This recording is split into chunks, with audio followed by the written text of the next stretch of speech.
Hello friends, Balaji की classes में आपका स्वागत है। आप सब अच्छे होंगे। आज हम न्यू टॉपिक के बारे में बात कर रहे हैं जो इम्पोर्टेंट है, जो थोड़ा शॉर्ट में आ जाती हैं क्वेश्चन टाइप में। टिंडल प्रभाव।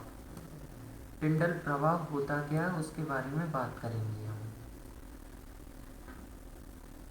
जिस प्रकार अंधेरे कमरे में प्रकाश की किरण आती है तो धूल के कण दिखाई देते हैं, उसी प्रकार जब कोलाइडी विलयनों को सूक्ष्मदर्शी से देखते हैं और प्रकाश का पुंज प्रभावित करते हैं तो कोलाइडी कण चमकते हैं।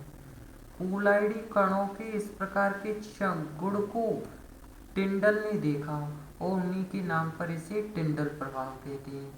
कोलाइडी विलयन का यह प्रकाशिक गुण है। क्या है टिंडल प्रभाव? जिस प्रकार अंधेरे कमरे में प्रकाश की किरण आती है तो धूल के कण दिखाई देते हैं, उसी प्रकार कोलाइडी विलयनों को सूक्ष्मदर्शी से देखते हैं और प्रकाश का पुंज प्रभावित करते हैं तो कोलाइडी कण चमकने लगते हैं। कोलाइडी कणों के इसी प्रकार के गुण को टिंडल ने देखा और उन्हीं के नाम पर इसे टिंडल प्रभाव कहते हैं। यह कोलाइडी का कौन सा गुण है? प्रकाशीय गुण। अब जैसे हम डायग्राम में देखते हैं, ये विलयन है, इसमें हम प्रकाश कोलाइडी विलयन सूक्ष्मदर्शी से देखते हैं और प्रकाश का पुंज दिखाई देते हैं, तो ये तो है कोलाइडी विलयन। और ये छोटे छोटे अणु दिख रहे हैं, ये कहलाते हैं कोलाइडी कण।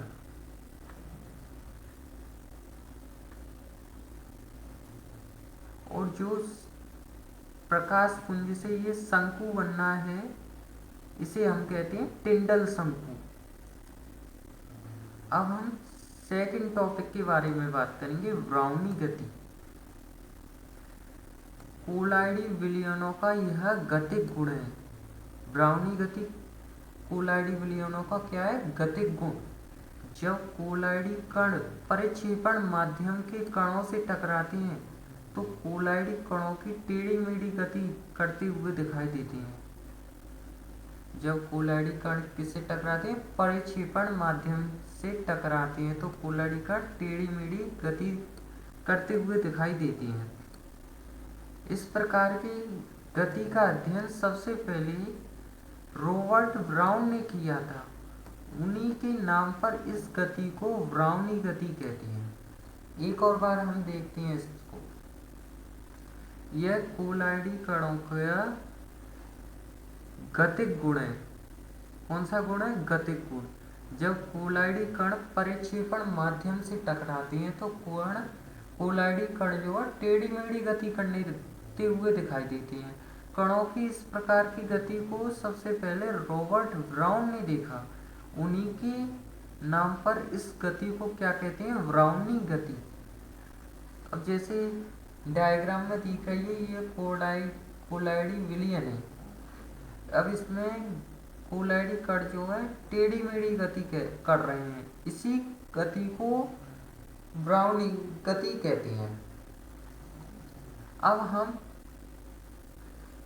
दूसरे टॉपिक पर चलते हैं, विद्युत कण संचरण। अब ये क्या होता है इसके बारे में हम पढ़ेंगे।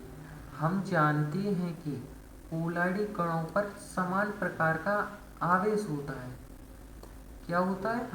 क्या जानते हैं? हम जानते हैं कोलाइडी कणों पर समान प्रकार का आवेश होता है, तो ये कण अपने ही प्रभाव में गति करते हैं।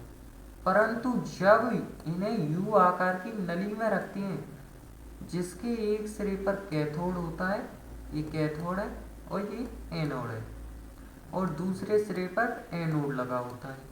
जब इस यू आकार की नली को विद्युत क्षेत्र में प्रभाव में रखते हैं तो धनावेशित कोलाइडी कण कैथोड की ओर गति करने लगते हैं और ऋणावेशित कोलाइडी कण एनोड की ओर गति करने लगते हैं। यही विद्युत कण संचरण है। अब जैसे हमने यहाँ विद्युत धारा प्रवाहित की तो धनावेशित जो है ऋणावेशित की ओर गति करने लग गई। धनावेशित कण जो है कैथोड की ओर गति कर रहे हैं। अब हम एक और बार डेफिनेशन को देखेंगे। हम जानते हैं कोलाइडी कणों पर समान प्रकार का आवेश होता है, तो ये कण अपने ही प्रभाव में गति करते हैं। लेकिन जब हम इसे यू आकार की नली में रखते हैं तो एक सिरे पर कैथोड होता है और दूसरे सिरे पर एनोड होता है। जब हम इसे वैद्युत क्षेत्र में रखते हैं तो धनावेशित कोलाइडी कण कैथोड की ओर गति करने लग जाते हैं और ऋणावेशित कोलाइडी कण एनोड की ओर गति करने लग जाते हैं। यही वैद्युत संचरण कण संचरण कहलाता है। अब हम समझेंगे पायस किसे कहते हैं और यह कितने प्रकार का होता है। यह द्रव द्रव का कोलाइडी तंत्र है। पायस क्या है? यह द्रव द्रव का कोलाइडी तंत्र है। पायस एक ऐसा कोलाइडी तंत्र है जिसमें परिक्षेपण माध्यम भी द्रव तथा परिक्षिप्त अवस्था भी द्रव होती है। अब हम एक और बार डेफिनेशन पढ़ेंगे। पायस क्या है? यह द्रव द्रव का कोलाइडी तंत्र है। पायस एक ऐसा कोलाइडी तंत्र है जिसमें परिक्षेपण माध्यम भी द्रव है और परिक्षिप्त अवस्था भी द्रव होती है। एग्जाम्पल लेते हैं हम, एग्जाम्पल पे आते हैं। जब दो अमिश्रणीय द्रव जैसे तेल और जल को मिलाते हैं तो तेल की बूंद जल की ऊपर सतह पर दिखाई देती है। यही पायस तैरा होता है। अब हमने देखा होगा जब पानी में थोड़ी तेल की बूंद गिर जाती है तो वह पानी के ऊपर ही तैरती है, ना कि उसमें मिलती है। और भी एग्जाम्पल है, मक्खन है, दूध है, कोल्ड क्रीम है। पायस के प्रकार, टाइप्स ऑफ पायस, यह 2 टाइप्स का होता है। नंबर 1, जल में तेल का पायस। ऐसा पायस जिसमें जल प्रक्षेपण माध्यम में होता है जबकि तेल प्रक्षिप्त अवस्था में होता है। एग्जाम्पल है इसका दूध।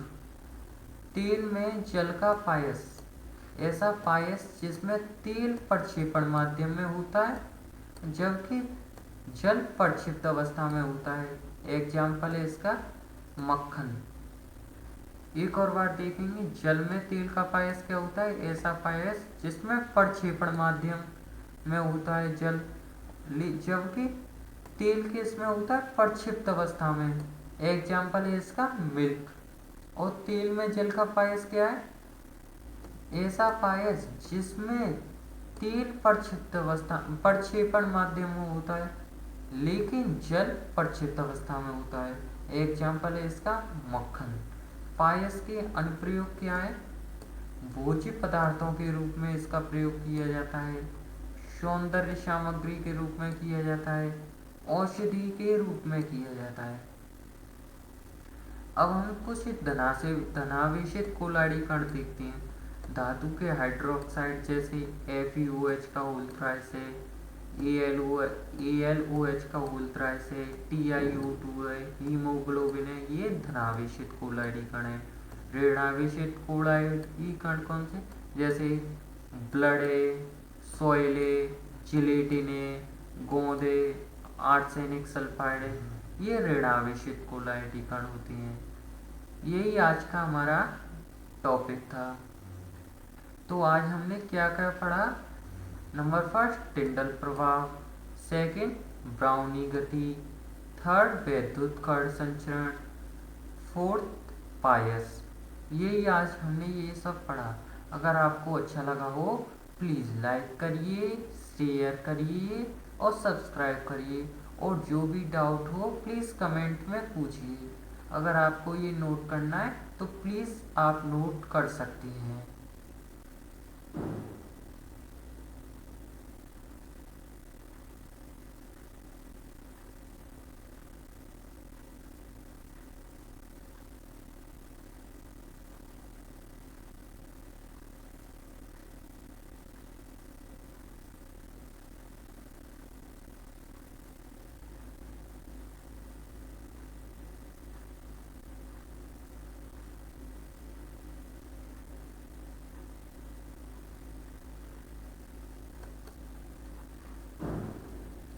Thank you.